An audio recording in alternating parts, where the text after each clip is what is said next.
확진자 급증에 오미크론 변이 변수가 현실화되고 있습니다. 정부가 열심히 독려하고 국민이 열심히 따라줘서 백신 접종 완료율도 80%를 넘겼는데 이런 상황에서 맞은 현실은 일면으로 좀 허무하기도 하죠.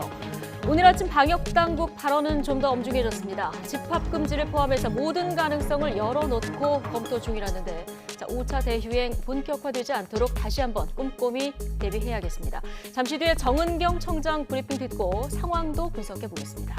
구속 사유의 필요성과 상당성에 대한 소명이 부족하다. 50억 클럽 의혹의 핵심 인물 곽상도 전 의원에 대한 구속영장이 기각됐습니다. 이 시간 현재 고발 사주 의혹의 손준성 검사에게 재청구된 구속영장 심사도 열리고 있는데 잠시 뒤 이 두 가지 수사 상황 전문가와 함께 짚어보겠습니다. 목요일 더 뉴스 오늘의 헤드라인부터 정리해드립니다. 이재명 민주당 대선 후보가 김영희 전 MBC 부사장을 홍보본부장에 윤우덕 의원을 정책본부장에 임명하는 등 본부장단 인선을 발표하면서 선대위 개편을 사실상 마무리했습니다. 이로 영입 인사인 조동현 공동상임선대위원장의 사생활 논란에 대해서 이 후보는 국민 판단을 지켜보겠다고 말했습니다. 이른바 패싱 논란으로 윤석열 국민의힘 후보와 이준석 대표의 불편한 관계가 계속되는 가운데 예정됐던 선대위 회의와 최고위원 회의가 열리지 못했습니다. 윤 후보는 어제 도로공사 중 노동자 3명이 장비에 깔려 숨진 경기도 안양 현장을 방문해 안타깝고 끔찍한 사고라면서 확실한 예방책이 무엇인지 살펴보겠다고 밝혔습니다.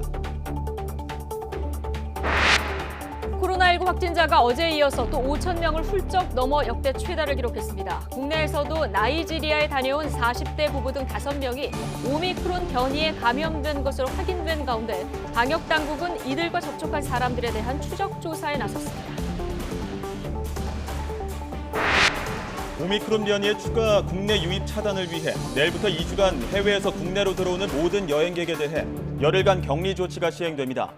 남아프리카 공화국과 보츠와나 등 8개 나라에 더해 내일부터 나이지리아가 방역 강화 국가로 추가 지정돼 단기 체류 외국인의 입국이 제한됩니다. 고발 사주 의혹의 핵심 인물인 손준성 검사의 구속 여부가 이르면 오늘 결정될 것으로 보입니다. 대장동 의혹과 관련해 곽상도 전 의원에 대해서 청구된 구속영장이 기각되면서 이른바 50억 클럽을 둘러싼 로비 의혹 수사에는 차질이 불가피하게 됐습니다. 지난달 소비자 물가가 3.7% 올라 9년 11개월 만에 최고치를 기록했습니다. 농축수산물과 휘발유 등 공업 제품 가격이 크게 상승한 데다 전기료와 상수도료, 전세 등 대부분 품목이 오른 것으로 나타났습니다.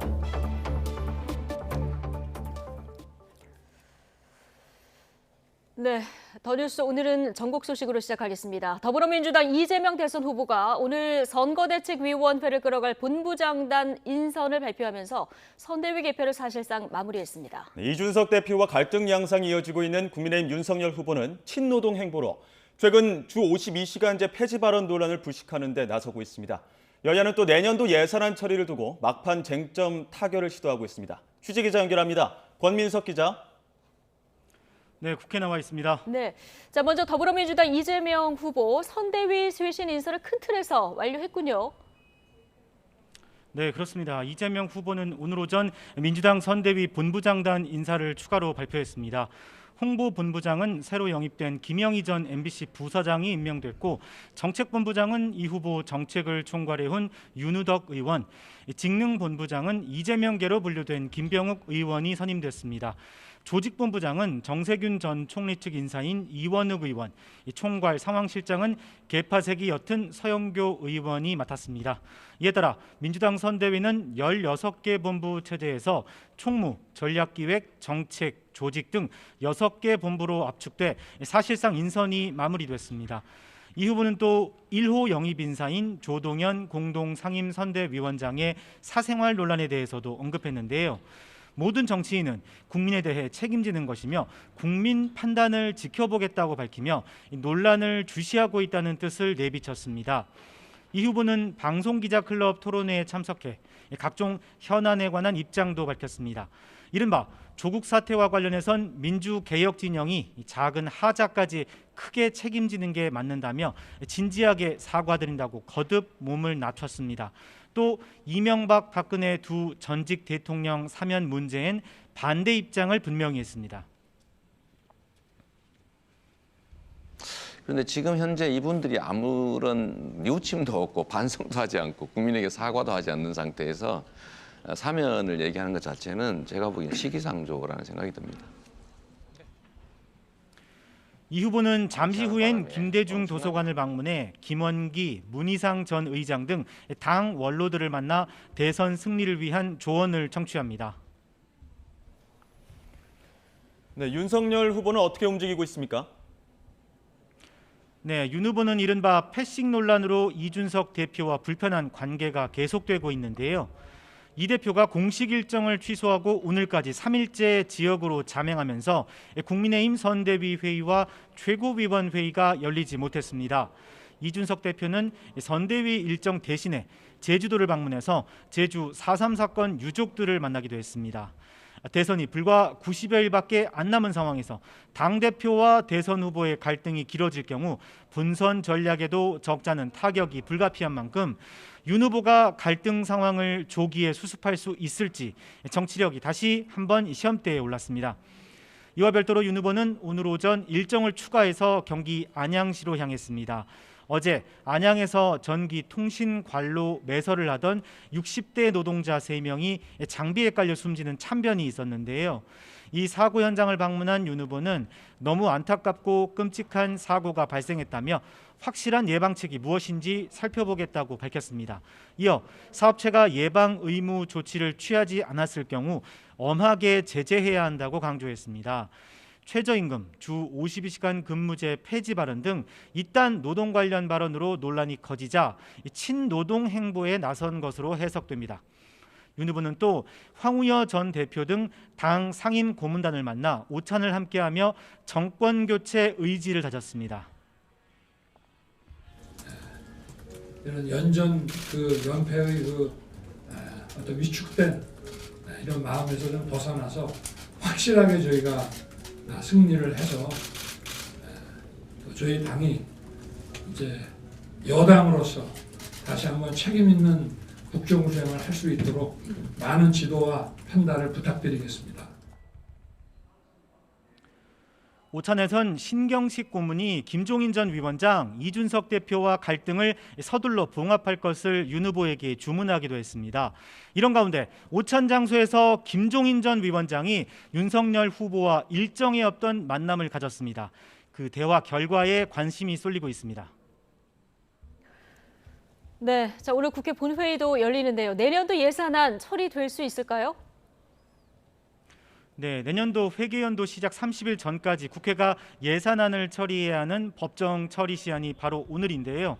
여야 간 이견이 아직까지 커서 진통이 불가피합니다. 가장 큰 건 경항공모함 예산 반영 여부입니다. 2033년까지 3만 톤급 경항공모함을 건조하는 사업비 예산을 민주당은 당장 내년부터 반영하자 국민의힘은 차기 정부에서 결정하자며 팽팽하게 맞서고 있습니다. 또 지역화폐와 소상공인 손실 보상금도 쟁점입니다. 일단 당정은 내년에 총 30조 원 규모의 지역화폐를 발행한다는 데 의견을 모았고 손실 보상금 하한액도 10만 원에서 50만 원으로 높이기로 했습니다. 하지만 국민의힘은 지역화폐 사업을 이재명 후보 선거 지원용으로 규정하고 반대하고 있습니다. 아울러 손실보상금 하한액도 더 높여야 한다는 입장입니다. 일단 국회 예산결산특별위원회 결산 소위가 오후 3시에서 6시로 늦춰졌고 국회 본회의도 저녁 8시로 조정됐습니다. 이때까지 여야는 쟁점 사안에 대한 막판 조율을 시도해 법정 처리 시한 안에 극적 합의를 이룰 수 있을지 주목됩니다. 지금까지 국회에서 YTN 권민석입니다. 네, 더불어민주당 이재명 후보와 국민의힘 윤석열 후보의 지지율 격차가 또다시 줄며 5차 범위한 초접전을 벌이는 것으로 나타났습니다. 엠브레인 퍼블릭과 K-스탠 리서치, 코리아 리서치, 한국 리서치가 지난달 29일부터 지난 1일까지 사흘간 조사한 결과 가상 사자 대결에서 이재명 후보는 한 주 전보다 1%포인트 오른 33%의 지지율을 얻은 반면 윤석열 후보는 1%포인트 떨어진 34%를 기록하며 격차가 줄어 5차 범위한 박빙의 경쟁을 이어갔습니다. 정당 지지율에서도 국민의힘은 4주 연속 하락해 32%를 기록하면서 한 주 전과 차이가 없었던 더불어민주당과 동률을 이뤘습니다. 전체 질문지 등 자세한 내용은 전국 지표조사 홈페이지나 중앙선거 여론조사심의위원회 홈페이지를 참조하면 됩니다. 네, 고발 사주 의혹의 핵심 인물인 손준성 검사의 구속 여부, 이르면 오늘 결정될 것으로 보입니다. 한 달여 만에 다시 구속 심사를 받게 된 손 검사는 법정에서 상세히 설명하겠다며 영장 심사에 출석했습니다. 취재기자 연결합니다. 김다연 기자. 네, 서울중앙지방법원입니다. 네, 자, 피의자 신문 아직 진행되고 있습니까? 네, 오전 10시 반부터 시작된 신문은 조금 전 끝났습니다. 3시간 정도 진행된 건데 손 검사는 취재진 질문에 아무런 답을 하지 않은 채 호송차에 올라탔습니다. 앞서 출석 당시에도 법정에서 상세히 설명하겠다며 말을 아꼈는데요. 직접 들어보시겠습니다. 영장 재청구에 대해 신경 한 말씀 부탁드립니다. 판사님께 상세하게 설명드리겠습니다. 그 윗선이 영장에서 빠지고 그 지시 전달하신 분을 붙여야 되는 이 부분 어떻게 받아들이세요? 법정에서 설명드리겠습니다. 손 검사는 윤석열 전 검찰총장 시절 대검찰청 수사정보정책관으로 근무하며 여권 인사들에 대한 고발장 작성을 지시하고 고발장을 국민의힘 김웅 의원에게 전달한 혐의를 받습니다. 혐의는 직권남용 권리행사 방해 등 모두 5개입니다. 손 검사는 앞서 지난 10월 26일에도 이곳 서울중앙지법에서 영장실질심사를 받았는데 한 달여 만에 다시 구속 갈림길에 섰습니다. 공수처는 당시 손 검사가 출석을 미루는 등 수사에 비협조적이라며 체포영장과 구속영장을 연달아 청구했지만 법원은 모두 기각했습니다. 증거인멸이나 도망 우려 등 신병을 확보할 필요성이 부족하다는 게 이유였는데요. 공수처는 이번 2차 구속영장에 문제 고발장 작성자와 전달자를 대검 수사정보정책관실 소속 검찰 공무원으로 구체화했습니다. 1차 영장의 공모자로 성명불상의 상급 검찰 간부들을 적시했던 부분을 빼고 손 검사가 직접 지시를 내린 거로 봤고요. 고발 자료를 검색하고 고발장을 작성한 인물은 손 검사 밑에 있던 성모 검사와 임모 검사, 수사관 A씨 등으로 특정했습니다. 손 검사 측은 혐의를 강하게 부인하고 있습니다. 이번 영장 청구서에 새롭게 드러난 증거나 구속 사유가 없다며 우연히 영장이 발부되길 바라는 한탕주의라며 공수처를 강하게 비판했는데요. 영장이 또다시 기각되면 공수처 입장에서 사실상 수사 동력을 잃게 되는 만큼 오늘 신문에서도 치열한 공방이 오간 것으로 전해졌습니다. 대장동 의혹 수사도 짚어보겠습니다. 곽상도 전 의원에 대한 구속영장 기각됐는데 어떤 이유 때문이죠? 범죄 성립 여부에 대한 다툼의 여지가 있어서 피의자의 방어권 보장이 필요하다는 거였습니다.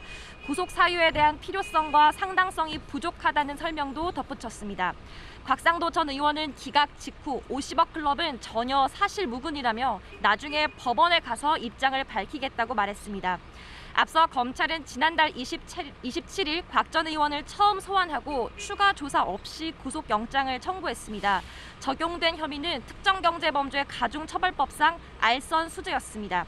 곽 전 의원이 화천대유 대주주 김만배 씨 부탁으로 하나은행 측에 영향력을 행사해 컨소시엄 무산 위기를 막아주고 그 대가로 아들의 퇴직금 명목으로 50억을 받았다고 의심한 건데요.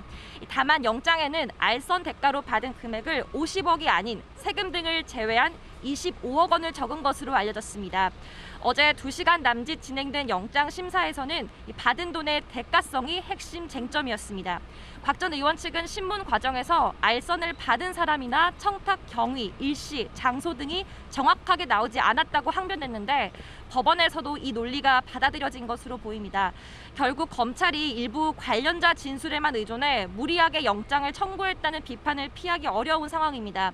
곽 전 의원 신병 확보 실패로 박영수 전 특검, 권순일 전 대법관 등 50억 클럽 수사가 사실상 마무리 수순에 접어들지 않겠냐는 지적도 나오는데 검찰은 관련 수사를 계속 이어나가겠다고 설명했습니다. 지금까지 서울중앙지법에서 전해드렸습니다.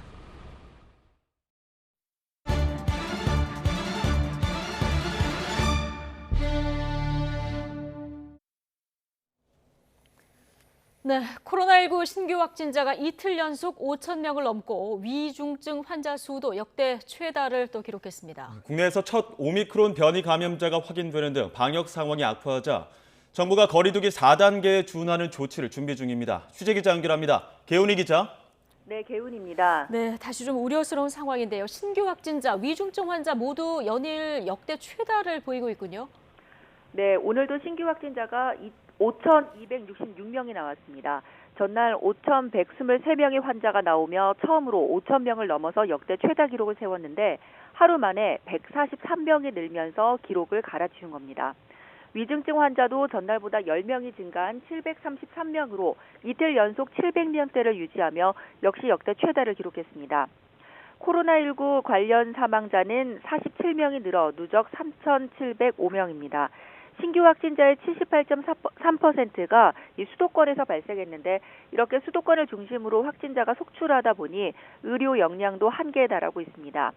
수도권 중환자 전담 병상 가동률은 88.1%로 하루 전보다 1.1%포인트 감소했습니다. 지역별로는 서울이 90.1%이고 경기 85.5%, 인천 88.6%로 집계됐습니다. 전국 중환자 병상 가동률은 79.1%입니다. 재택치료자도 하루 사이 933명이 늘었습니다. 전체 재택치료자의 91.9%인 1,205명은 수도권에 배정된 재택치료자입니다. 네, 이렇게 방역 지표가 연일 악화하다 보니까 정부도 방역 강화 조치를 준비 중이라고 하는데 언제 발표가 될 것 같습니까? 네, 정부는 거리두기 강화 대책을 내일 오전 11시 중대본 브리핑을 통해 발표할 예정입니다. 정부는 수도권에서 사적 모임 규모 축소와 식당, 카페, 백신 미접종자 인원 제한 등의 추가 방역 강화 조치를 내일 발표를 목표로 논의하고 있다고 밝혔습니다. 이와 관련해 현재 일상회복지원위원회 방역의료분과 회의 결과 등 각계 의견을 취합 중입니다. 중앙재난안전대책본부는 방역 지표의 악화가 심각하다고 진단하고 모든 조치를 열어놓고 검토 중이라며 사적 모임 인원 축소는 유력하고 영업시간 제한과 집합금지까지 검토하고 있다고 설명했습니다. 중대본은 이미 방역 패스가 적용되고 있어 접종자의 경우 거리두기 체감 정도가 앞선 4단계보다는 약할 것이라며 인원수 기준 등 구체적 방안은 중대본 회의를 통해 결정할 예정이라고 밝혔습니다. 지금까지 사회 2부에서 YTN 개훈입니다.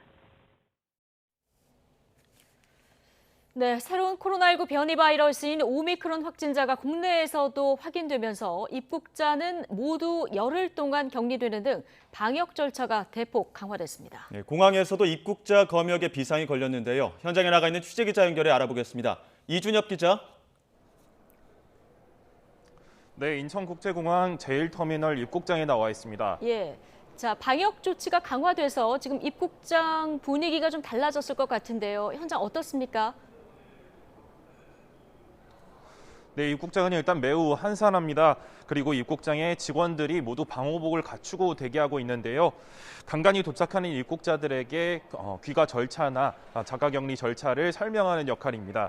원래는 셔틀버스 운전 직원들만 방호복을 입고 운행을 했었는데 다른 직원들도 모두 방호복을 갖추도록 한 겁니다. 어제 나이지리아를 방문했던 인천 거주 40대 후 부부를 포함한 5명이 오미크론 최종 확진 판정을 받았습니다. 방역당국은 추가 유입을 막기 위해 2주 동안 모든 해외 입국자가 열흘 격리를 거치도록 했는데요. 국적이나 백신 접종 여부와 관계없이 격리되고 장례식 참석이나 공무 등에만 면제됩니다. 내일부터는 오미크론 확진자가 다녀온 나이지리아가 방역 강화 국가 등으로 추가 지정되는데요. 지난달 28일부터 남아프리카 공화국과 보츠와나, 짐바브웨 등 8개 나라에 대해서도 같은 조치가 적용되고 있습니다. 이 나라들에서 오거나 경유해서 들어온 단기 체류 외국인은 입국이 제한됩니다. 또 입국 전후 PCR 검사를 4번 받아야 합니다. 정부는 오는 4일부터 17일까지 에티오피아와 한국을 오가는 주 3회 직항편 운항도 중단시킬 예정인데요. 에티오피아는 아프리카 지역 유일한 직항편으로 방역 강화 국가 9개 나라에서 많이 유입되는 항로입니다. 정부는 오늘 밤 자정부터 입국자 가운데 확진 판정을 받은 사람들은 모두 오미크론 변이 여부를 검사하도록 했습니다. 네, 오미크론이 국내에서 확산될까도 걱정인데 국내 코로나19 집단 감염도 계속되고 있다고요. 네, 수도권 시장, 공공기관 등 곳곳에서 집단 감염이 이어지고 있습니다. 특히 고위험군이 많은 병원에서 집단 감염이 많이 일어나 우려스러운 상황인데요. 서울 노량진 수산시장 관련 확진자가 하루 동안 15명 늘어나 537명을 기록했습니다. 동대문구 한 공공기관에서는 새로운 집단 감염이 일어났는데요. 지난달 30일부터 종사자와 가족 등 23명이 양성 반응을 보였습니다. 서울 성북구에 있는 대형 병원에서는 확진자가 또 9명 늘어 누적 32명을 기록했습니다. 중랑구한병원에서도 새로 집단 감염이 일어나 어제만 22명이 늘어 모두 26명이 확진됐습니다. 지금까지 인천국제공항 제1터미널 입국장 앞에서 YTN 이준엽입니다. 네, 서울 지역의 코로나19 신규 확진자만 봐도 이틀 연속 2,000명대를 넘었습니다. 서울시는 1,400여 개의 병상을 추가로 확보하고 재택치료 확진자가 대면 진료를 받을 수 있도록 외래 진료센터도 운영하기로 했습니다. 김종균 기자의 보도입니다. 코로나19 환자가 폭증하면서 서울 지역 중증 환자 병상 가동률이 90%를 넘었습니다. 사실상 한계치에 이르렀습니다. 결국 서울시는 비상의료 방역 조치를 가동했습니다. 서울시는 현재 운영 중인 2,688개 병상에서 1,411개 병상을 추가 확보해서 4,099개로 확대 운영하겠습니다. 먼저 전담병원으로 운영 중인 4개 시립병원에 더해 이달 안에 서울의료원과 보라매 병원도 동원하기로 했습니다. 행정명령으로 민간병원에서도 500여 병상을 확보 중입니다. 또 의료기관 협조를 통해 700여 병상을 준비 중입니다. 아울러서 그동안 마땅한 병상이 없어서 치료에 걱정이 컸던 임신부 환자들도 안심하고 입원할 수 있도록 모성 전문 병상을 지정해서 4개 병원 9개 병상을 운영합니다. 재택 치료자가 대면 진료를 받을 수 있는 코로나 외래 진료센터도 올해 안에 8곳을 운영합니다. 재택 환자 응급센터도 운영해 24시간 응급처치와 처방, 수술을 받을 수 있도록 합니다. 하지만 코로나 의료 대응을 늘릴수록 의료진이 부족하고 다른 환자 치료에는 부하가 걸릴 수밖에 없어 방역 당국의 고민이 깊어지고 있습니다. YTN 김용인입니다. 네, 코로나19 사태 이후 가장 많은 확진자가 발생하는 가운데 비수도권 지역에서도 1,000명이 넘는 감염 환자가 발생했습니다. 특히 대전과 강원, 충남 등에서 각각 100명 넘게 확진자가 발생했는데요. 취재기자 연결해 자세한 소식 알아보겠습니다. 이성우 기자. 네, 전국부입니다. 네, 자 비수도권 지역에서도 지금 1,000명 넘게 확진 판정을 받았죠? 네, 그렇습니다. 비수도권 지역은 어제 하루 1,148명이 확진 판정을 받았습니다. 전체 확진자의 21.8%를 기록했는데요. 추가 확진자 가운데 해외 유입은 12명에 불과하고 나머지 감염 환자는 모두 국내 발생입니다. 비수도권 지역 가운데 세종시를 제외한 모든 지역에서 2자릿수 이상 확진자가 나왔습니다. 특히 대전과 충남, 강원, 그리고 경북에서는 각각 100명이 넘는 감염 환자가 나와 이들 지역의 감염 위험이 높은 상황입니다. 비수도권 지역에서 가장 많은 166명의 확진자가 나온 대전의 경우 요양시설과 관련한 집단 감염이 이어지고 있습니다. 요양시설과 관련해 밤사이 69명이 추가됐는데 관련 누적 감염 환자도 132명으로 늘었습니다. 감염 환자가 나온 요양시설 6곳은 모두 동일 집단 격리에 들어갔습니다. 대전시는 요양시설 집단 감염 확산을 막기 위해 임종 등 특수한 경우를 제외하고 모든 면회를 금지하기로 했습니다. 네, 다른 지역 상황도 심상치 않을 것 같은데 자세히 전해주시죠. 네, 먼저 강원도가 연일 확진자 수가 최다를 기록하고 있습니다. 어제 하루 144명의 추가 확진자가 발생했는데 지난해 코로나19 사태 이후 하루 최다 발생입니다. 지난달 30일 105명이 발생해 처음으로 100명대를 넘긴 이후 어제 141명 등 사흘 연속 세 자릿수 확진자가 나왔습니다. 특히 화천 군부대와 관련해 55명이 확진되는 등 화천에서는 어제 하루 59명이 양성 판정을 받았습니다. 감염 환자가 연일 100명 넘게 이어지면서 강원도 병상 가동률과 생활치료센터 가동률은 각각 71.4%와 63.8%로 치솟았습니다. 특히 중환자 병상 가동률은 91.7%로 남아있는 중환자 전담치료 병상은 단 3개뿐인 상황입니다. 경북에서도 100명이 넘는 확진자가 추가로 나왔습니다. 경북에서는 최근 일주일간 해외 유입을 제외한 국내 확진자 651명이 발생해 주간 평균 확진자가 100명에 육박하는 상황입니다. 이 때문에 경북은 치료 병상 부족을 우려해 기존 간염병 전담병원 5곳 이외에 민간병원 3곳에도 61개 병상을 추가로 확보해 가동에 들어갔습니다. 지금까지 전국부에서 YTN 이성호입니다. 김부겸 국무총리는 이번 주부터 중증 환자 중심으로 치료 역량을 집중하고 있다며 단계적 일상 회복을 지속하기 위해 재택 치료는 가야 할 길이라고 밝혔습니다. 김 총리는 오늘 서울 서대문구의 한 병원을 찾아 재택 치료와 환자 관리 체계 운영 현황을 살피고 의료진과 방역 관계자들을 격려하며 이렇게 말했습니다. 다만 재택 환자도 충분한 의료 서비스를 받을 수 있어야 한다며 생활지원금 지원 확대와 단기 외래진료센터 지정 등으로 치료 체계를 보완하겠다고 설명했습니다.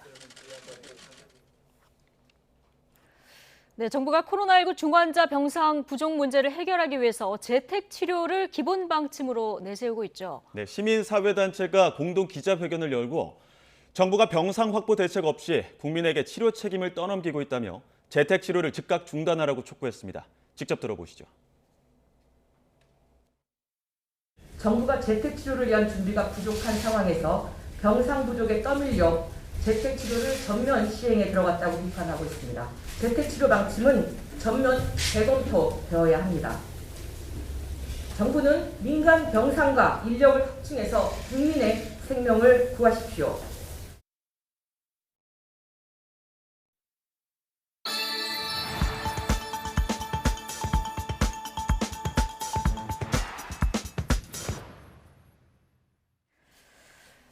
네, 어젯밤 법원이 대장동 의혹 또 세부적으로는 50억 클럽 로비 의혹에 연루된 곽상도 전 의원에 대한 구속영장을 기각했죠.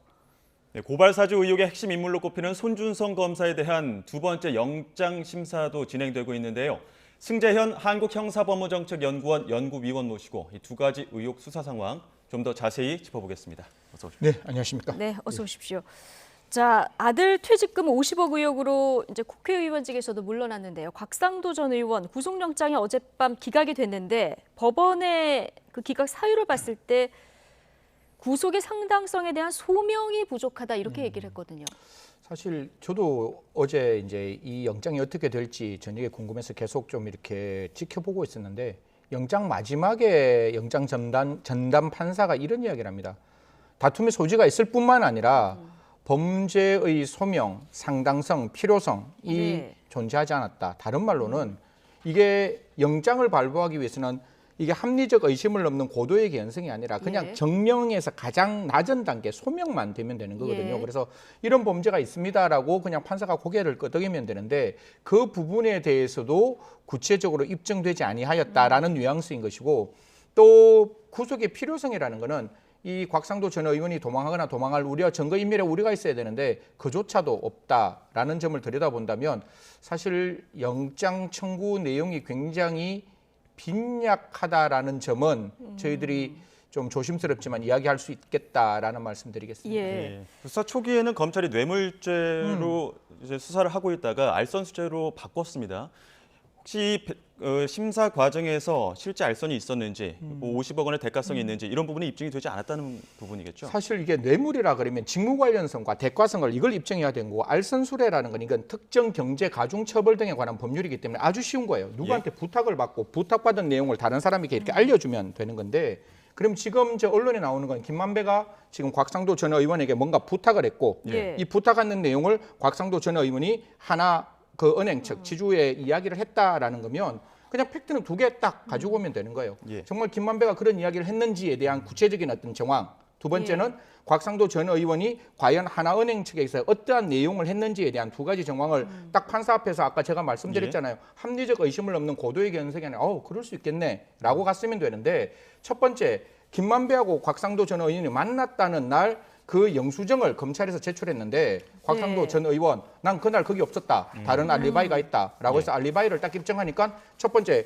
김만배 씨와 그다음에 저 곽상도 전 의원이 만났는 게 첫 번째 그 판사 입장에서는 고개가 갸우뚱해지는 것이고 두 번째는 그러면 하나지주은행과의 만남에서 이 정도 SPC라 그러죠. 성남의 뜰이 그 하나은행에서 빠져나오려는 어떤 생각을 했다면 가장 높은 그 하나은행 지주에 관련된 내용을 조사를 해야 될 거잖아요. 이게 탑다운으로 내려가지 밑에서 올라가지는 않으니까 그러면 과연 하나 지주 회사에 있는 사람을 불러서 진술을 받았을까? 적어도 진술은 받지 않았을까라는 저는 생각을 했는데 어제 내용 보면 뭐 관계 직원들 그리고 여기에 조금 약간 같이 이게 도르고 싶었던 또 다른 건설사가 있습니다. 그 A라는 건설사와 약간의 문제가 있었는데 A라는 건설사에 있는 사람들도 그냥 뭐 서면 아니면 불러서 물었지 그 지주회사의 담당자 최고 결정권자는 서면으로 받았는지 아니면 불렀는지가 이게 비공개로 다 진행되는 부분이라서 그 부분이 명확하게 있었으면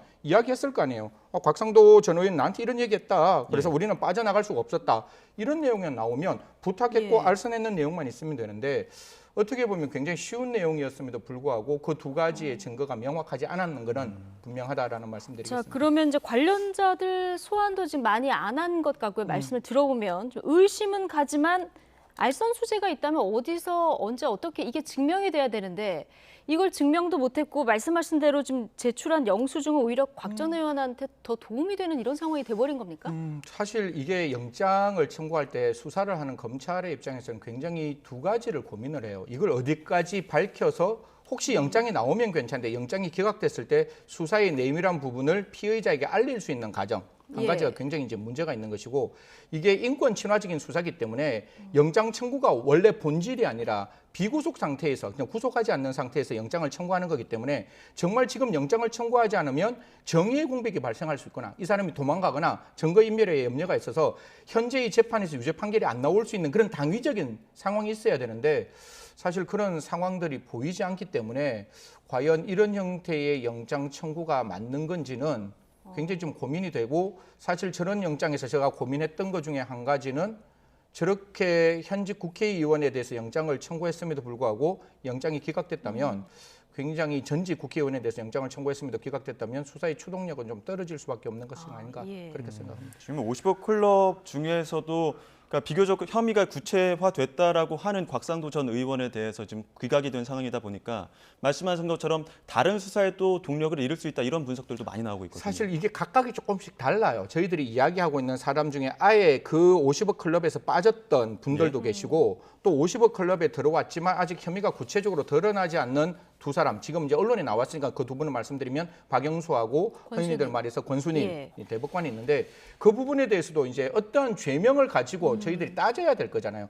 우리가 법적으로 비난, 그러니까 도덕적, 윤리적 비난하는 거와 법적으로 책임지는 건 완전히 다른 거거든요. 그럼 분명히 그 박영수 특검과 권순일 전 대법관은 분명히 비난받아야 되는 부분은 맞는데 도대체 이 사람들이 어떤 죄명으로 어떻게 기소를 할 수 있을까? 이 부분에 대해서는 조금 더 검찰이 수사를 진행해야 될 것이고 사실 증거 없는 상황 그리고 불구속 재판이 원칙임에도 불구하고 그것을 무리하게 기소를 하면 그 기소에 대한 분명히 후폭풍이 일으킬 수 있다 이런 말씀드리겠습니다.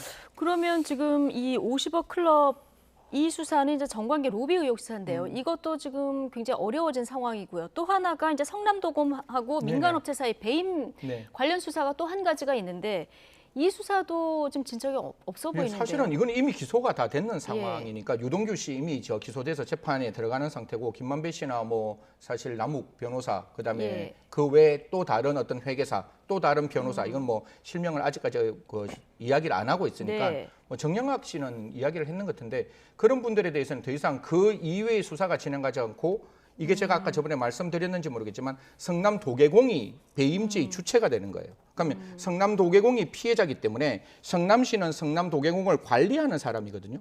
관리하는 사람이 과연 배임죄를 물을 수 있느냐? 관련 여러 가지 법리와 판례를 고민한다면 론스타 사건에서 분명히 외환은행 매각이 문제가 있었지만 거기에 있는 기재부 사람들이 배임죄가 성립 안 되듯이 사실 피해자가 성남도계공이 되는 이상 사실 윗선에 대한 수사를 하기는 쉽지는 않을 것이다라는 말씀드리겠습니다.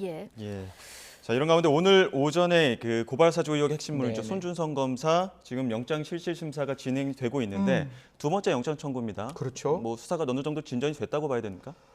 이 부분도 이제 흔히 말해서 모든 게 다 깜깜이 그러니까 우리 피의 사실 공표가 안 되기 때문에 알려지지 않는 수사다 보니까 굉장히 좀 이렇게 조심스러운 부분인데요. 이게 사실 영장을 청구를 하면 피의자 측 변호인에게는 범죄 사실이 이렇게 넘어가요. 그러면 피의자 측 변호인이 어제 기자분들한테 말씀하신 내용을 좀 종합적으로 말을 하면 첫 번째 원래는 제일 처음에 영장은 어떤 특정 윗선이 손준성 검사에게 무엇을 시켰다 이렇게 나오는데 특정 미수는 빠졌는 것 같아요. 그냥 이것도 성남 도계공이 피해자이듯이 그냥 손준성 자체가 어떤 문제가 있는 사람으로 특정이 되어 있는 것이고 그럼 지금 공수처 수사 상황으로 봤을 때 지금 가장 윗선이 손준성이 되는 거죠. 예. 지금 물론 그 뒤에 이제 뭐 수사를 더해서 더 추가하는 건 논외로 네. 치더라도 지금 나와 있는 구속영장 안에는 네. 그 손준성이라는 그 지금 차장이 관계에 있는 검찰청, 대검찰청 검사와 그다음에 공직자를 통해서 예. 고발장을 작성하게 했고 그 작성한 고발장을 김웅 의원에게 넘겼다라는 게 그 구속영장에 나와 있는 요지라고 그렇게 변호인 측은 언론에 이야기를 하는 듯합니다. 예, 처음 구속영장 신청했을 때는 작성자하고 전달자가 성명불상의 상급 검찰 간부들 이렇게 돼 있지 않았습니까? 네네네. 근데 이번에는 좀 구체화된 것 같긴 한데요. 그런데 제가 이제 이 부분을 계속 들여다보고 네. 또 주위에 있는 법조인들하고 많이 이야기를 해보는데 이게 정말로 맞다고 할지라도 정말 특정이 돼서 손준성 차장이 관계에 있는 직원들에게 시켜서 고발장이 만들어졌다. 이게 팩트라고 치면 네. 이게 또 범죄가 되어야 되잖아요. 그럼 범죄가 되면 지금 공수처에서는 직권남용이라는 죄명으로 지금 범죄 영장 사실을 적었는데 예. 그러면 검찰청법을 제가 아무리 들여다봐도 손준성이라는 검사가 가지고 있는 직권의 고발장을 적게끔 하는 게 검사의 직의 범위에 안 들어가요. 직의 범위가 없으니까 없는 직권을 남용할 수도 없는 부분이잖아요. 이런 부분에 예전에 대해서 이 한번 또 얘기가 된 적이 있었죠. 예. 없는 직권을 어떻게 남용하느냐. 남용이 안 되면 결국 직권 남용 안 되지 않느냐라는 건데 아. 사실 이 부분에 대해서는 이제 공수처가 어떻게 수사를 더 탄탄하게 했는지는 저희들이 예. 못 들여다봤으니까 그럼 과연 저 내용이 팩트라 할지라도 과연 법정에서 저걸 직권 남용으로 받아들일지는 아직은 좀 더 살펴봐야 되는 갑론을박이 존재하는 것이고 죄명이 너무 많잖아요. 거기 보면 5개 정도 되나요? 예, 한 5개 정도가 되는데 여기에 이제 뭐가 들어가는 거면 판결문을 제3자에게 김웅 의원에게 줬는 게 공무상 비밀 누설이고 그 비실명화 시켰는 게 비실명화하지 않게 줬는 게 개인정보법 위반이고 그리고 킥스를 이용했는 게 뭐 저 촉진화법이라는 게 있어요. 그거 위반이고 그다음에 선거법 위반이 있는데 판결문을 제3자에게 킥스를 통해서 넘기는 게 과연 공무상 비밀 누설과 비실명 처리를 하는 게 개인정보법 위반일까? 이 부분에 대해서도 똑같이 여러 법조인들의 의견이 갈리고 있습니다. 사실 기자님들이 판사님한테 부탁해가지고 판사님 그 안에 있는 인터넷에서 판결문 하나만 저희한테 보내주세요. 그래서 판사님이 판결문을 기자님한테 보냈어요. 그럼 판사님이 공무상 비밀 누설일까? 이게 판결문이라 판결문 다 알려지고 공개가 되어 있는 부분이기 때문에 사실 이 부분을 공무상 비밀 누설과 그다음에 그걸 비실명화 처리를 하려면 그게 개인정보법은 작성자가 굉장히 이렇게 그 정보 처리를 해야 되는 당사자여야 되는 거예요. 근데 과연 그 판결문에 비실명 처리하는 게 당사자일까? 이런 논란들이 대법원 판례에서도 아니라고 나왔기 때문에 이 부분도 영장에 담겨 있으면 제가 아까 설명드렸잖아요. 범죄가 소명되어야 되는데 판사가 들여다보고 이게 정말 맞다 할지라도 정말 이게 범죄가 될 수 있을까라는 점은 조금 문제가 있고 여기서 가장 큰 문제는 손준성 그 차장이 항고 준항고라 그래가지고 지금 압수수색 영장의 절차가 위법했다라고 청구하는 날 공수처가 지금 이 구속영장을 또 청구를 했는 거거든요. 그러면 준항고가 인용되면 압수수색 절차에서 나타난 모든 증거들은 사후적으로 다 증거 능력이 없어지는 거예요. 그러면 그 영장 전담 판사된 입장에서는 이런 생각을 할 수 있죠. 지금 영장에 적혀 있는 범죄 사실이 이 준항고 여부에 따라서 내가 봐서는 안 되는 위법한 내용이 들어갈 수 있다면 과연 그 부분에 대해서 판사가 영장을 발부할 때 분명히 고민할 거다라는 말씀을 드리겠습니다. 그러면 이 증거 수집 절차 적법성이 오늘 그 영장 실질 심사에서 쟁점이 될 수도 있다 이렇게 보시는 거군요. 저는 만약에 손준성 측 제가 변호인이면 그건 이야기는 할 것 같아요. 지금 저 항고가 되어 있으니까 준항고 되어 있으니까 이 절차에서 준항고가 인용되면 당해 사건에 있는 증거와 범죄 사실 중에 일정 부분은 분명히 증거 능력으로 사용할 수가 없습니다라는 이야기를 할 수 있어서 이 부분을 조금 지켜봐야 되는데 구속영장을 하면 구인장이란 걸 발부하는데 데리고 와야 되니까 이게 한 7일 정도밖에 안 돼요.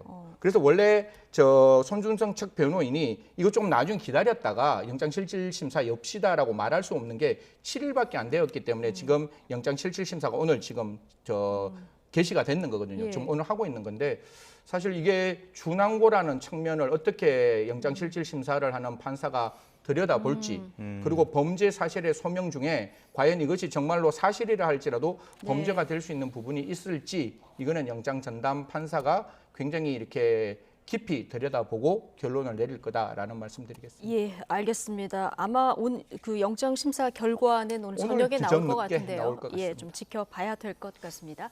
승재현 한국형사법무정책연구원 연구위원과 이 두 가지 사안 짚어봤습니다. 오늘 고맙습니다. 네.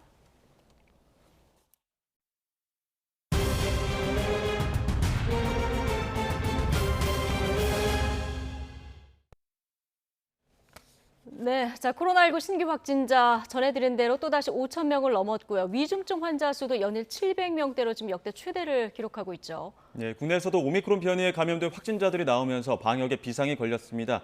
지금 방역 당국의 브리핑이 있는데요. 내용 직접 들어보겠습니다. 정부에서 단계적 일상회복 정책 위드 코로나를 시행하였고 이에 따라 코로나19 유행이 다시 심각한 수준에 이르게 되었습니다. 감염 환자의 증가는 중증 환자의 증가로 이어지며 감염 환자 발생을 줄이지 않으면 중증 환자도 줄어들지 않게 됩니다. 2년여간 지속되고 있는 코로나19 유행 상황을 하루빨리 종식시키기 위해서 국민 여러분들의 협조가 절실한 상황입니다. 이에 대한의사협회는 다음과 같은 내용을 권고드리오니 국민 여러분들의 많은 참여와 협조 부탁드립니다. 1. 코로나19 예방접종을 위하여 백신 추가 접종을 권고합니다. 예방접종은 병원군마다 효과가 다를 수 있습니다. 표준 예방접종도 여러 번 접종하는 경우가 있습니다. 예를 들어 A형 간염은 2회 접종하며 B형 간염은 3회 예방접종을 하기도 하고 디프테리아, 파상풍, 백일해 같은 예방접종은 5회나 하는 경우도 있습니다. 더 많은 연구가 필요하지만 현재까지 알려진 사실만으로도 코로나19 예방접종을 하는 것이 더 도움이 된다고 합니다. 국내에서 백신을 초기에 접종한 60대 고령자 및 고위험군에서 돌파 감염이 증가되었고 2차 예방접종 후 면역 원성 감소로 인하여 추가 접종이 요구되고 있습니다. 국제적인 자료에 따르면 위드 코로나를 먼저 시행한 국가에서 재유행은 예고된 상황이며 백신 접종이 환자 발생과 중증 환자 및 사망률을 감소시킵니다. 또한 코로나19 백신 추가 접종으로 위드 코로나로 발생된 재유행을 감소시킬 수 있습니다. 2. 개인 방역 수칙을 철저히 지켜주시기 바랍니다. 감염 예방을 위한 가장 기본적인 사항은 개인 방역 수칙 준수입니다.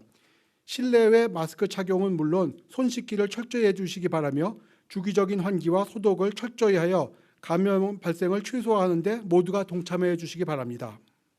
3. 의심 증상이 있는 경우 즉시 검사를 받으십시오. 코로나19는 호흡기 감염병으로 변이가 계속되며 전파력이 높은 상황입니다.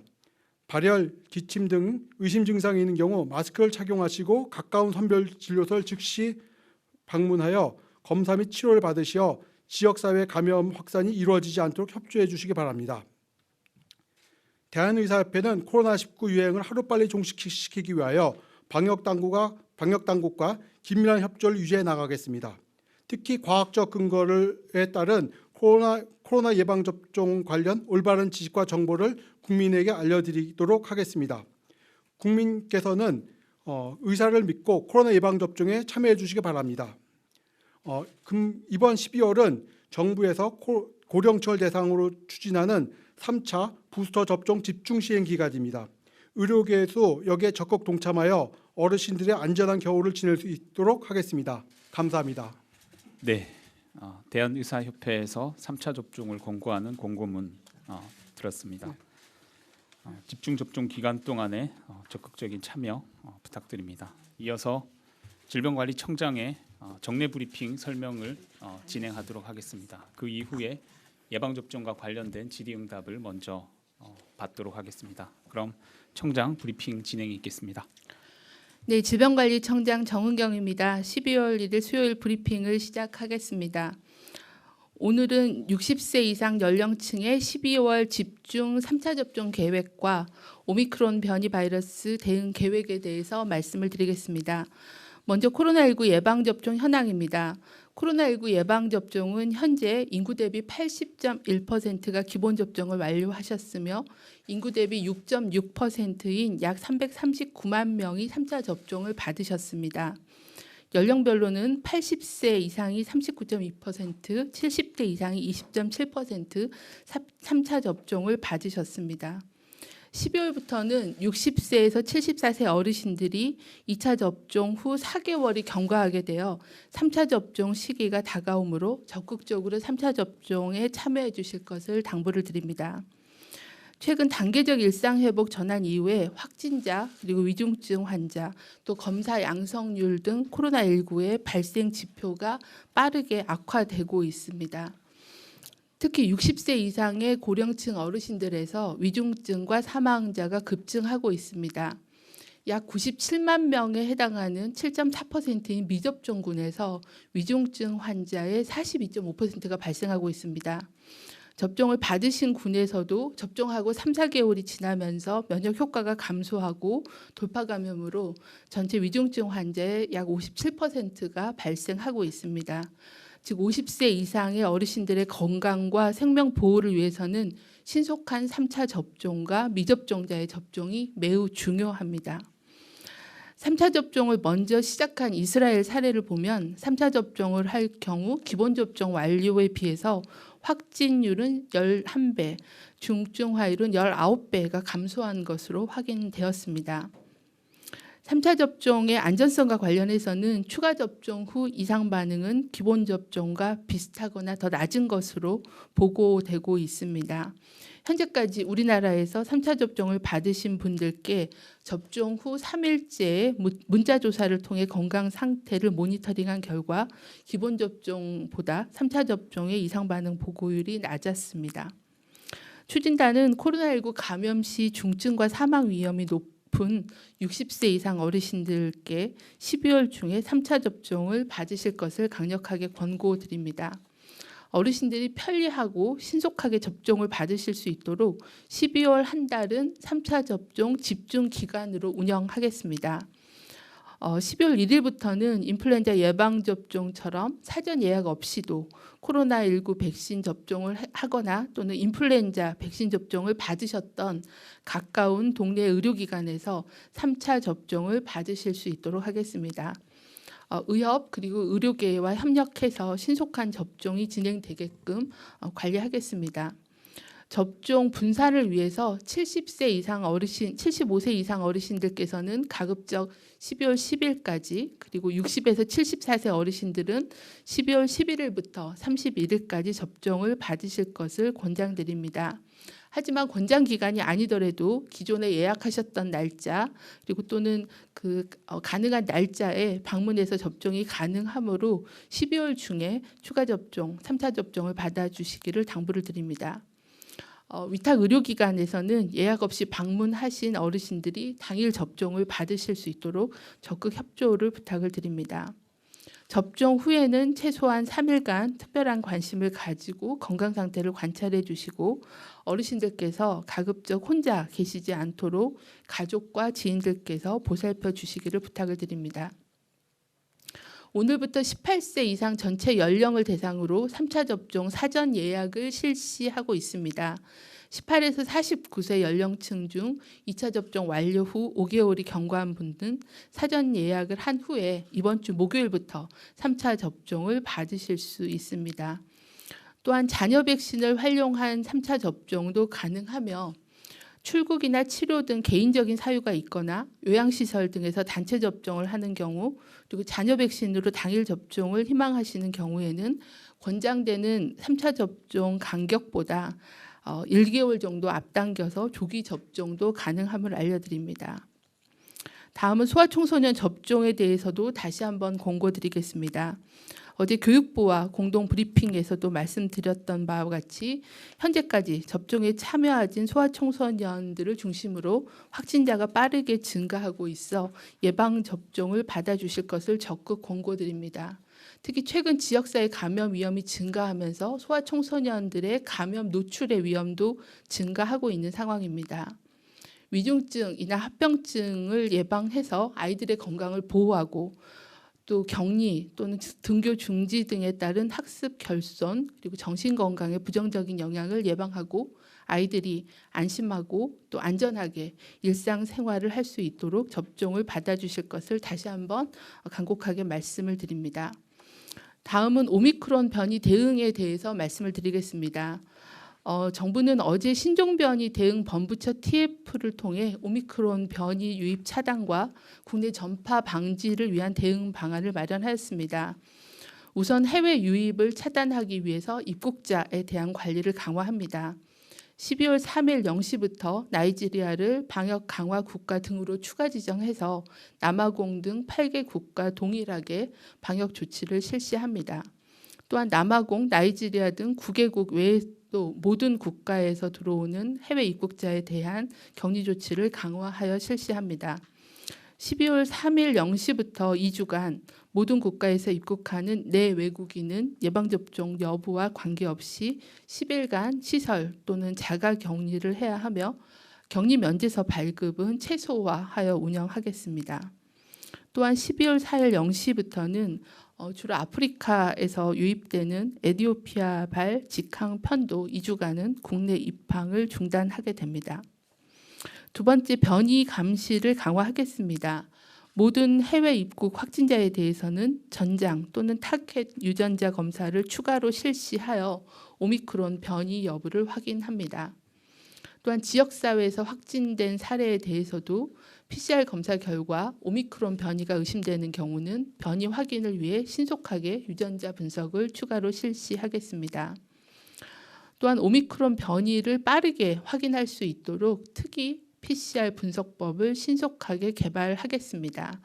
지난 11월 30일 민간 합동으로 오미크론 변이 분석 시약 개발을 위한 지원 TF를 구성하여 빠른 시일 내에 분석 시약을 개발하도록 하겠습니다. 셋째는 방역 대책의 강화입니다. 오미크론 변이 확진자와 접촉한 모든 사람들에 대해서는 24시간 이내에 접촉자 조사와 관리를 완료하도록 역학조사를 강화합니다. 오미크론 변이 확진자와 접촉한 경우는 접종 완료자도 예외 없이 자가격리를 실시하고 격리 기간도 현행 10일에서 14일로 연장하여 관찰하도록 하겠습니다. 또한 오미크론 변이가 확인되거나 의심되는 확진자는 병원이나 생활치료센터에서 입원시켜 격리를 관리하도록 하겠습니다. 또한 방대본은 매주 또는 4주마다 실시하는 위험도 평가에서도 오미크론 변이 발생에 대한 위험도를 감안하여 위험도 평가 방법을 개선하여 운영하도록 하겠습니다.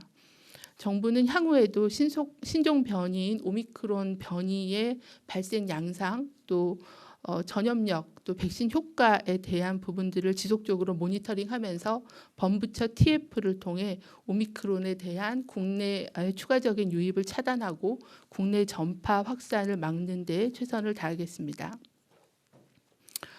오늘 브리핑을 통해 대한의사협회와 함께 최근에 급증하고 있는 위중증 환자를 예방하기 위해서 국민들의 3차 접종 동료를 위해 브리핑을 같이 하였습니다.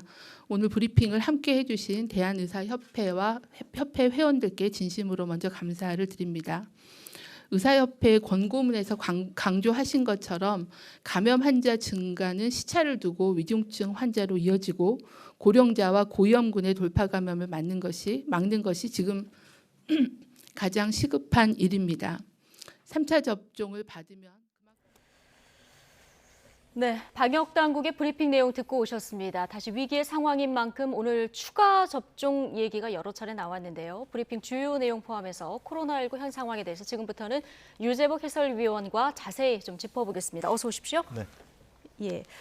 확진자, 위중증 환자 계속 역대 최대인데요. 이런 상황에서 지금 오미크론 국내 유입이 확인이 됐는데 네. 지금까지 확인된 사례만 지금 5건인 거죠. 그렇습니다. 예. 전 세계적으로 지금 6대 주에 오미크론 확진자가 다 나왔습니다.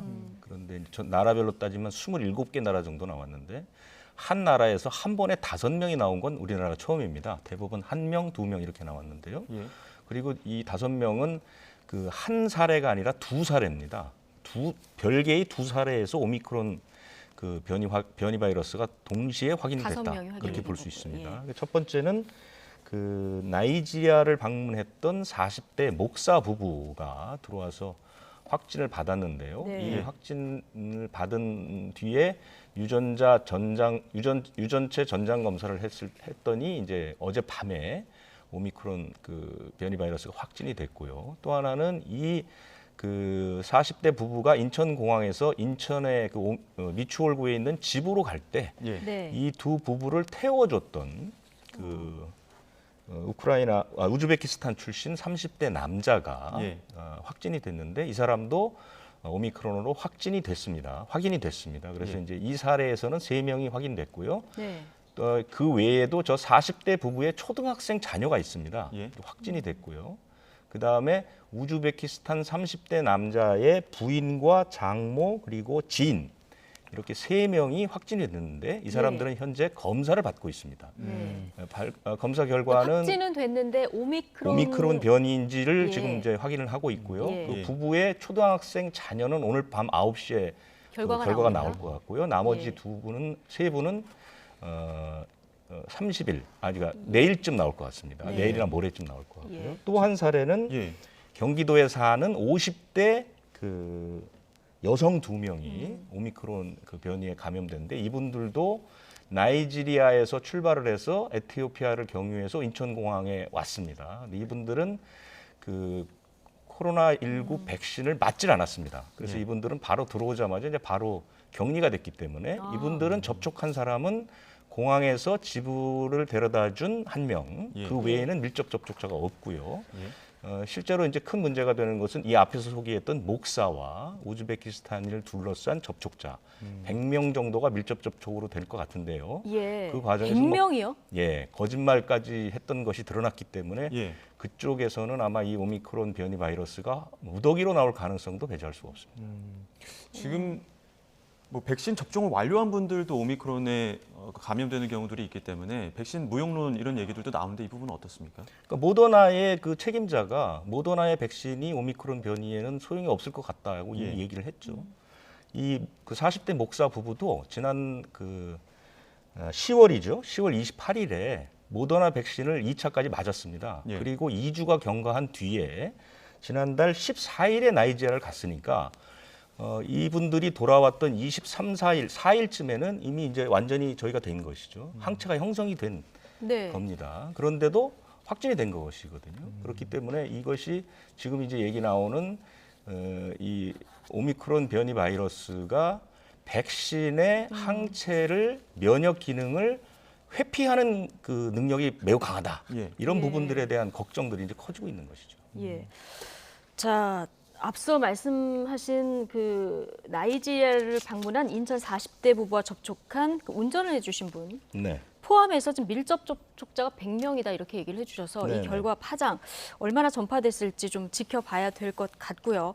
자, 이 오미크론 변수에다가 지금 위중증 환자까지 연일 역대 최대를 기록하는 이런 상황이라서 방역 당국에서 또 현 상황을 좀 어제보다는 엄중하게 보고 있는 것 같습니다. 방역 관련해서 강화 방안이 내일쯤 나올 예정인 것 같은데요. 네, 그렇습니다.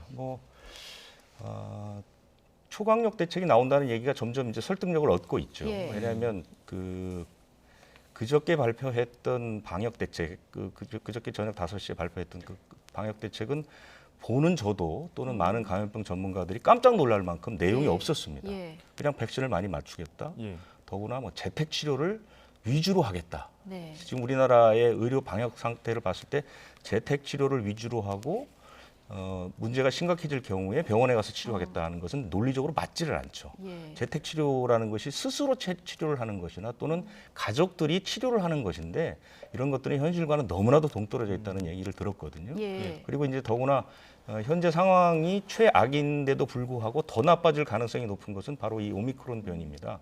오미크론 변이 바이러스는 지금까지 있었던 어떤 바이러스보다 전파력 면에서는 매우 강한 것으로 그러니까 그 나라에서 발견한 그 바이러스의 90%를 점유하는 시기를 놓고 보니까 델타 변이 바이러스가 100일 걸렸는데 오미크론 변이 바이러스는 20일밖에 걸리지 않았다는 것이죠. 그만큼 전파력 하나는 굉장히 빠릅니다. 왜냐하면 코로나 그 바이러스의 그 돌기 부분, 이른바 스파이크 단백질이라는 것이 몸속에 침투하는 열쇠와 같은 역할을 하는데 그 부분에만 변이가 32개가 나왔다는 거거든요.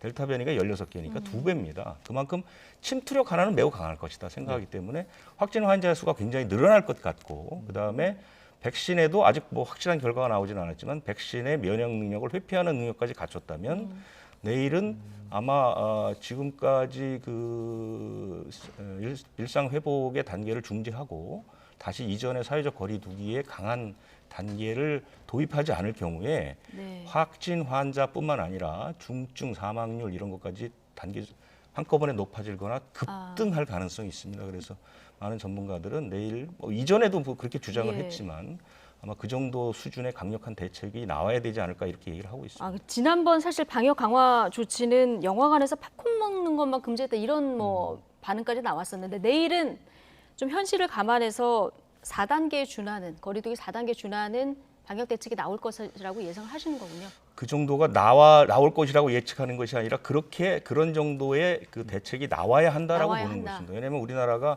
사실은 이제 K 방역이라고 전 세계에서 모범 방역국의 이름을 그 명성을 날리다가 지난해 12월 3차 대유행 때 전체적인 지표가 다 나빠지고 있는데도 이른바 경제 문제를 이유로 해서 사실은 방역에 미적미적하면서 사실은 이 좋지 않은 상황이 1년 가까이 오고 있는 것이거든요. 만약에 이번에 내일이라도 이런 방식의 초강력 대책이 나오지 않고 다시 이 상태로 그대로 미적거리고 간다면 사실은 조금 상상하기 힘들 만큼의 어려운 상황이 올 가능성이 높다. 그렇게 생각을 합니다. 알겠습니다. 자, 내일 방역 강화 방안 중대본 회의를 거쳐서 오전 11시에 아마 발표된다고 예고가 됐는데요. 관련 내용 내일 또 저희 시간에 분석을 해보도록 하겠습니다. 자, 오늘 유재복 해설위원 설명 여기까지 듣겠습니다. 고맙습니다.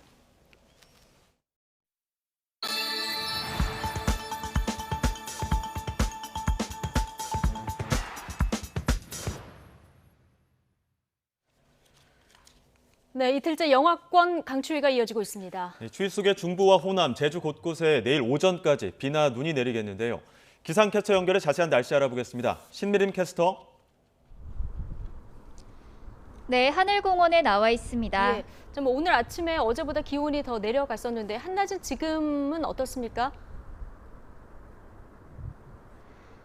네, 어제는 한낮에도 체감 영하권 추위가 이어졌는데요. 한낮인 지금 서울 기온은 4도로 어제보다는 추위가 덜하지만 여전히 예년 기온을 밑돌면서 종일 쌀쌀하게 느껴지고 있습니다. 오늘 퇴근길에는 기온이 더 떨어져서 더 추워질 것으로 보이니까요. 나오실 때는 따뜻한 옷차림으로 보온에 신경을 써주시는 게 좋겠습니다. 현재 서울 등 서쪽 지방은 하늘이 잔뜩 흐려져 있습니다. 오늘 오후부터 내일 오전까지 중부와 호남, 제주도에는 비나 눈이 내리겠는데요. 비의 양은 5mm 안팎으로 많지 않겠지만 경기 북동부와 강원, 충북과 제주 산간에는 1cm 안팎의 눈이 내려 쌓이는 곳도 있겠습니다. 내일 아침 출근길 일부 지역에서는 도로 위에 살얼음이 올 가능성이 있으니까요. 교통안전에 각별히 유의하셔야겠습니다. 내일 아침 기온은 오늘보다 3도에서 7도가량이 높겠습니다. 서울이 0도, 대전과 대구가 2도, 광주는 4도로 대부분 영상권을 보이겠습니다. 낮 기온은 서울이 4도, 대전이 7도로 중부지방은 오늘과 비슷하겠고요. 남부지방은 광주가 9도, 부산이 12도로 오늘보다 조금 높겠습니다. 추위는 휴일 낮부터 서서히 풀리겠고 다음 주에는 포근한 겨울 날씨가 이어지겠는데요. 다만 내륙을 중심으로는 일교차가 크게 벌어질 전망입니다. 현재 동해안 지역에는 건조특보 속에 대기가 점점 더 메말라가고 있습니다. 오후부터는 이 지역에 바람도 강해질 것으로 보이니까요. 불씨 관리 잘해주셔야겠습니다. 지금까지 하늘공원에서 YTN 신미림입니다. 네, 국민의힘 대선 후보와 당 대표 갈등이 길어지는 사이에 여론 흐름의 변화가 감지됩니다. 민주당으로 가보면 선대위 쇄신의 상징, 1호 영입 인재인 조동현 공동선대위원장의 사생활 논란이 또 불거졌는데요. 잠시 뒤에 이재명, 윤석열 양 캠프 대변인에게 관련 이야기들 직접 들어보겠습니다. 저희는 더 뉴스 2부로 돌아오겠습니다.